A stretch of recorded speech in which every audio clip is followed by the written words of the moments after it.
अरिहन्तानं नमो सिद्धानं नमो आयर्यानं नमो वज्झायानं नमो लोए सौवसाहुणम। कल हम सब लोगों ने सच्चा धर्म किसे कहते हैं इसे पढ़ा, उसके साथ सम्यक दर्शन को भी हम सभी ने अच्छे से समझ ले लिया। सच्चा धर्म, सम्यक दर्शन, सम्यक ज्ञान, सम्यक चारित्र ही सच्चा धर्म है और इसी का पालन करना हमें स्वर्ग सुख और शाश्वत सुख मोक्ष की प्राप्ति दिलाने वाला यही सम्यक दर्शन, सम्यक ज्ञान, सम्यक चारित्र हमारा सब लोगों का सच्चा धर्म कहा गया है। इसके साथ सच्चे धर्म के परिभाषा में प्रथम सम्यक दर्शन का वर्णन आता है। इस सम्यक दर्शन क्या है? तो सच्चे देव, सच्चे शास्त्र, सच्चे गुरु, इनका श्रद्धन करना, यही तो सम्यक दर्शन है। और यह सम्यक दर्शन कैसे होता है? जो 3 मूढ़ताओं से रहित होता है, 8 अंग सहित होता है और 8 मद रहित होता है। ऐसा सम्यक दर्शन हमारी भवतारण की सीढ़ी है। तत्वार्थ सूत्र में आचार्य श्री लिखते हैं, सम्यक दर्शन ज्ञान चारित्राणि मोक्ष मार्गः। सम्यक दर्शन, सम्यक ज्ञान, सम्यक चारित्र यही मोक्ष मार्ग है। सम्यक दर्शन, इसमें सच्चे गुरु, सच्चे देव और सच्चे शास्त्र पर श्रद्धान करना यही सम्यक दर्शन है। और सच्चे देव कैसे होते हैं? जो 3 मूढ़ताओं से रहित होते हैं, 8 अंग सहित होते हैं और 8 मद रहित होते हैं। ऐसे सच्चे देव जो है उन पर ही श्रद्धान करना, उन्होंने ही जो धर्माज्ञा बताई है उस पर श्रद्धान करना, यही सम्यक दर्शन है। 6 डाला में पंडित जी लिखते हैं, मोक्ष महल की प्रथम सेठी सम्यक दर्शन बिन कहिए। इसका मतलब मोक्ष महल प्राप्त करना है, सिद्धालय में वास करना है, जन्म मरण के फेरे को नष्ट करना है, तो उसकी प्रथम सीढ़ी जो है वह सम्यक दर्शन ही है। और सम्यक दर्शन का मतलब है श्रद्धान करना, सच्चे देव, शास्त्र, गुरु पे श्रद्धान करना, यह सम्यक दर्शन का लक्षण है। तो सच्चे देव कैसे होते हैं? आगे का श्लोक देखते हैं। आप्तेनो छिन्न दोषेन सर्वज्ञेनागमेशिना भवितव्यं नियोगेन नान्यथायाप्तता भवेत्। आचार्य समंतभद्र स्वामी सच्चे देव की परिभाषा यहाँ पे लिखते हैं।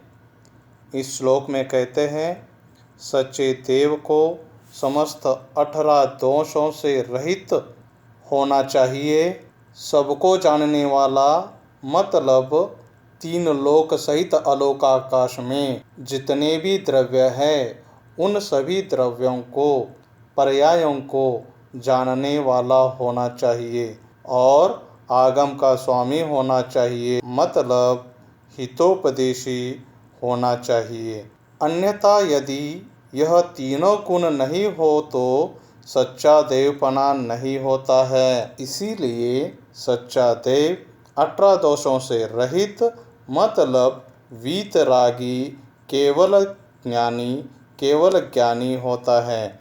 इसका मतलब वर्तमान में जो आदिनाथ भगवान से महावीर भगवान तक जो 24 तीर्थंकर बने हैं वही देव सच्चे देव कहे हैं, जो वह 18 दोषों से रहित होते हैं, वीतरागी होते हैं।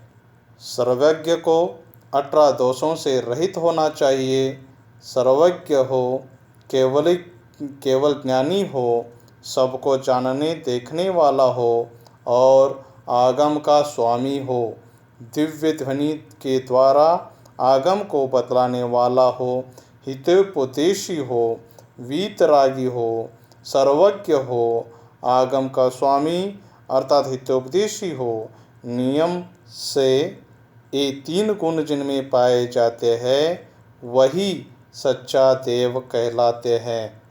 तो सच्चे देव की परिभाषा वीतरागी हो, सर्वज्ञ हो और हितोपदेशी हो, यह नहीं है तो वह सच्चा देव नहीं है। जो वीतरागी हो, सर्वज्ञ है और हितोपदेशी है, यही देव हमारे शरण योग्य है, हम उनके शरण जाने योग्य है। बाकी की कौन से भी देव शरण जाने योग्य नहीं है, वह सब मिथ्या है, मिथ्या देव है। तो सच्चे देव की परिभाषा वीतरागी जो 18 दोषों से रहित है, सर्वज्ञ सर्व पर्यायों को जानने वाले और हितोपदेशी जो आगम के स्वामी है, इन्हीं और यही हमारे सच्चे देव है। इन 3 गुणों में से यदि एक गुण न हो तो हम उसे क्या कहेंगे? यदि एक गुण भी कम हो तो उसे सच्चा देव के कोटि में नहीं रखा जाता। सम्यक दृष्टि उनकी वंदना नहीं करेगा, यह सच्चे देव नहीं है, इसीलिए यह मेरे आराध्य नहीं है, इसीलिए मैं इनकी वंदना नहीं करूँगा। मैं वही सिर झुकाऊँगा जहाँ वीतराग, सर्वज्ञ, हितोपदेशी यह 3 गुण मिलते हैं। जो 18 दोषों से रहित है, ऐसे वीतराग भगवान जो त्रिलोक सहित अलोक आकाश के सभी द्रव्यों को सभी पर्यायों में एक साथ जानते हैं, जो सर्वज्ञ है, केवल ज्ञानी है, जो आगम के स्वामी मतलब हितोपदेशी है, जो सर्व जीवों के कल्याण हेतु उपदेश देते हैं, यही सच्चे देव है। इनके अलावा और कोई सच्चा देव नहीं है। तो फिर इन 3 गुणों के बिना सच्चे देवपना क्यों नहीं होगा? वीतरागता, सर्वज्ञ, हितोपदेशी यह सच्चे देव के गुण हैं। वीतरागता का मतलब जो स्वयं राग द्वेष से रहित नहीं है, जन्म मरण से रहित नहीं है, हम उनकी आराधना कैसे करेंगे? हम उनकी आराधना करके राग द्वेष जन्म मरण से रहित कैसे बनेंगे? नहीं बन सकते। वीतरागी मतलब जो राग द्वेष से रहित है, जो जन्म मरण से रहित है, उनकी आराधना करने से हम भी राग द्वेष से और जन्म मरण से रहित हो जाएंगे। यही वीतरागता है। सर्वज्ञ क्या है? सर्वज्ञ जो सबको जानने वाला होता है, जो 3 पर्यायों में और लोक अलोक आकाश के जितने भी द्रव्य है, उनके सभी पर्यायों को जैसा है वैसे जानते हैं, वही सर्वज्ञ है। जो सब पर्यायों को जानने वाला नहीं, उसका कहा हुआ उपदेश सच्चा कैसा हो सकेगा? नहीं हो सकेगा। और सच्चा उसका उपदेश नहीं माना जाएगा। थोड़ा सा जानने वाला है तो उसका उपदेश अधूरा हो जाएगा, तो वह सर्वज्ञ कैसा कहा जाएगा? नहीं कहा जा सकता। इसीलिए सर्वज्ञ जो सभी पर्यायों को एक साथ त्रिलोक सहित अलोक आकाश में स्थित सभी द्रव्यों को जानता है, वही सर्वज्ञ देव है, वही हमारे शरण है। और हितोपदेशी क्या है?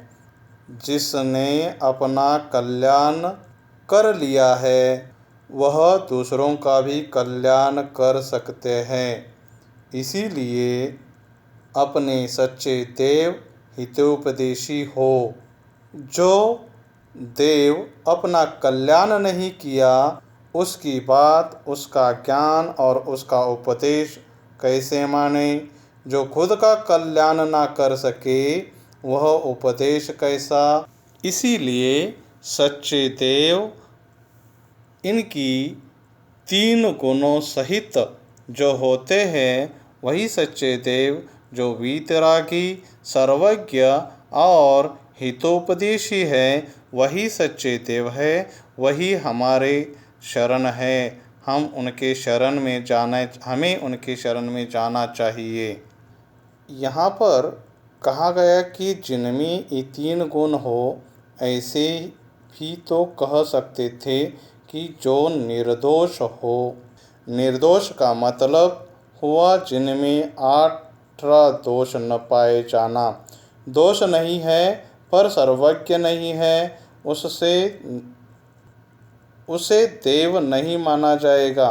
निर्दोष तो अन्य द्रव्य भी होते हैं, धर्म, अधर्म, आकाश, काल, यह द्रव्य भी पूजनीय हो जाएंगे, क्योंकि इनमें दोष नहीं होते हैं। अणु में कोई दोष नहीं होता, अणु भी पूजनीय बन जाएगा। ऐसा हो नहीं सकता। वीतराग, सर्वज्ञ, हितोपदेशी ही सच्चे देव होते हैं। तो फिर सिद्ध भगवान को सच्चा देव माने या नहीं माने? सिद्ध भगवान सच्चे देव के कोटे में नहीं आते, उससे भी उच्च ऊपर उठे हुए भगवान है। सिद्ध भगवान में सर्वज्ञपना है, वीतरागता है, सिर्फ हितोपदेशीपना नहीं है। वह हित का उपदेश नहीं देते, वह तो अरहंतों से ऊपर उठे हुए हैं। इसीलिए वह सच्चे देव के कोटि में नहीं आते। सच्चे देवों के ऊपर सिद्ध भगवान के कोटि में आते हैं। आजकल जैन धर्म में किसी के भी सामने सर झुकाया जा रहा है, पर जो वीतरागी, सर्वज्ञ, हितोपदेशी होते हैं वही सच्चे देव हैं और उनको ही नमन करना चाहिए। जिस देव में उस वीतरागता, सर्वज्ञ, हितोपदेशी गुण नहीं है और उन देवों को आप वंदना कर रहे हैं, अपना सर झुकाते हो, तो वह मिथ्यात्व है। उसे मिथ्यात्व कहा जाता है। मिथ्यात्व से बड़ा कोई पाप नहीं। आचार्य भगवान ने लिखा है, हिंसा, झूठ, चोरी, कुशील, परिग्रह, यह तो 5 पाप हैं, पर मिथ्यात्व इन पापों का भी पाप है। इससे बचे। और सच्चे देव जिनकी परिभाषा है वीतराग, सर्वज्ञ, हितोपदेशी, जो 18 दोषों से रहित, सभी पर्यायों को एक साथ जानने वाले और जिन्होंने अपना कल्याण करके लिया है और दूसरों के कल्याण हेतु उपदेश देते हैं, ऐसे सच्चे देवों को ही नमन करना चाहिए। तो फिर यह 18 दोष कौन से होते हैं जो वीतराग भगवान के कहे गए हैं? जो यह 18 दोष रहित है उसे वीतरागता कहते हैं। यह 18 दोष कौन से हैं? तो आचार्य भगवान आगे लिखते हैं, क्षुप्ति, पिपासा, जरा, आतंक, जन्मांतकं भयस्मया, न राग, द्वेष, मोहाश्च यस्ताप सप्रकीर्तते। क्षुत यानी क्षुधा यानी भूख लगना, पिपासा यानी प्यास लगना, जरा यानी बुढ़ापा आना, तंक रोग, जन्म होना, अंतक मृत्यु, भय डर, स्मया घमंड गर्व, और राग द्वेष मोह, और बचे हुए 7 दोष। ये दोष जिसके नहीं होते हैं वह आप्त कहा जाता है, उसे वीतरागी कहा जाता है। जिसके क्षुधा, पिपासा, जरा, आतंक, जन्म, मृत्यु, भय, घमंड, या गर्व, रोग, राग, द्वेष, मोह न होने वह सच्चा देव कहा जाता है। विस्मय, आश्चर्य, आरत अरति, खेद, थकावट, शोक, भय, भीति, डर, निंद्रा, नींद और चिंता। फिर एक बार देखिए, जो 18 दोष रहित होते हैं वो 18 दोष क्षुधा, पिपासा, जरा, आतंक, जन्म, मृत्यु, भय, घमंड, राग, द्वेष, मोह, आश्चर्य, अरति, थकावट, भय और डर, नींद और चिंता, यह 18 दोष जो वीतराग भगवान के नहीं होते हैं। कहाँ भी है? जन्म जरा तिरका क्षुधा, विषमय आरत खेद, रोग शोक मदम मोह, भय निंद्रा चिंता स्वेद, राग मरण अरु मरण यतु, ये अष्टादश दोष नहीं होते अरहंत के, सोच विलायक मोष।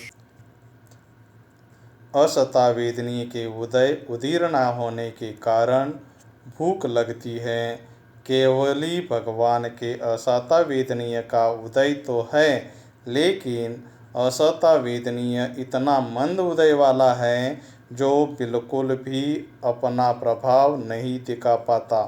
जैसे समुद्र में 2 बूंद जहर डाल दे, वह जहर से समुद्र को कोई असर नहीं पड़ता, उसी तरह असाता वेदनीय के सामने और उस असाता वेदनीय के सामने तुरंत की बांधी हुई, प्रति समय की बांधी हुई साता वेदनीय भी उदय में है, और पहली बांधी हुई उत्कृष्ट अनुभाग वाली साता वेदनीय भी उदय में है। तो वह असाता वेदनीय उदय में रहते हुए भी असर नहीं पड़ता। इसीलिए असाता वेदनीय नहीं तो भूख लगने का प्रश्न ही नहीं। हम और आपको भूख क्यों लगती है? हम और आपके शरीर में न मालूम कितने कीड़े पड़े हुए हैं। वह सारे कीड़े हमारे शरीर का भी किसी न किसी भाग का भक्षण करते रहते हैं। वह भक्षण करने से हमारे शरीर की स्थिति कमकुवत होती है। इसीलिए हर 4-5 घंटे के बाद भूख लगती है। केवली भगवान के शरीर में एक भी अन्य कीड़ा नहीं होता है। उनके शरीर में तो इंद्रिय, 3 इंद्रिय कुछ नहीं होता। इसीलिए उनके शरीर को कहते हैं परमोधारी शरीर। इस शरीर में कीड़े नहीं होते। शरीर के कोई वस्तु खाते नहीं तो शरीर में कमज़ोरपना बनता नहीं। इसीलिए उनको आहार के द्वारा शरीर को ऊर्जित करने के लिए केवली भगवान को, सिद्ध भगवान को आहार करने की आवश्यकता नहीं होती। फिर भी श्वेतांबर लोग केवली का आहार कवला आहार होता है यह मानते हैं। यह किसी प्रकार भी आगम से सिद्ध नहीं होता है। केवली भगवान कवला आहार नहीं करते। तो फिर क्या हम केवली भगवान को पूर्णतया अनाहार ही माने? आहार 6 प्रकार के होते हैं। कर्माहार, नो कर्माहार, ऊर्जा आहार, दैप्याहार, मानसिक आहार, कवला आहार। इस 6 प्रकार में केवली भगवान के 2 प्रकार के आहार होता है, कर्माहार और नो कर्माहार। केवली भगवान कर्मों को ग्रहण करते हैं और नो कर्मों को भी ग्रहण करते हैं। केवली भगवान का जो शरीर है बिना आहार के स्थिर कैसे रह सकता है? क्योंकि उनका शरीर कुछ समय लोक वर्गनाओं को लेता है। इससे उनके शरीर का व्यवस्थापन बराबर हो जाता है, जो कि उनका कवला आहार नहीं होता। हम और आप सभी लोग 3 आहार करते हैं, 3 प्रकार के आहार करते हैं। एक कर्माहार, नो कर्माहार और कवलाहार। क्या सच्चे देव को बुढ़ापा नहीं आता? जी हाँ, सच्चे देव जो होते हैं उनको बुढ़ापा नहीं आता। उनके विशिष्ट नामकर्म के उदय से होने से उनको बुढ़ापा नहीं आता और किसी को वृद्धावस्था में केवल ज्ञान प्राप्त होता है तो उनके चेहरे के और शरीर के सब झुर्रियाँ सब दूर हो जाती हैं और शरीर एकदम सुंदर बन जाता है। सच्चे देव को कभी भी बुढ़ापा नहीं आता। तो फिर सच्चे देव को निद्रा न आने का कारण क्या है? दर्शनावरण कर्म का एक भेद है निद्रा। जब उसका उदय होता है तब निद्रा आती है। केवल ही भगवान के दर्शनावरणीय कर्म का उदय समाप्त हो गया, निद्रा का क्या काम? वर्तमान में किसी भी सच्चे देव का अस्तित्व इस भरत क्षेत्र में नहीं है। यह पंचम काल है, इसलिए उनकी मूर्ति बनाकर उसे स्थापना निक्षेप से हम पूजा करते हैं, उनकी वंदना करते हैं, उनकी भक्ति करते हैं। इस प्रकार सच्चे देव की परिभाषा वीतरागी, सर्वज्ञ और हितोपदेशी बताई है, जो 18 दोषों से रहित सभी पर्यायों को, सभी द्रव्यों के पर्यायों को जानने वाले और हितोपदेशी होते हैं। उसी के साथ जो वीतरागी भगवान होते हैं, उनके जो 18 दोष नहीं होते, वो कौन से दोष हैं, यह भी इस 2 श्लोक में बताने का प्रयास आचार्य भगवान करते हैं। ओम नमः, ओम नमः, ओम नमः।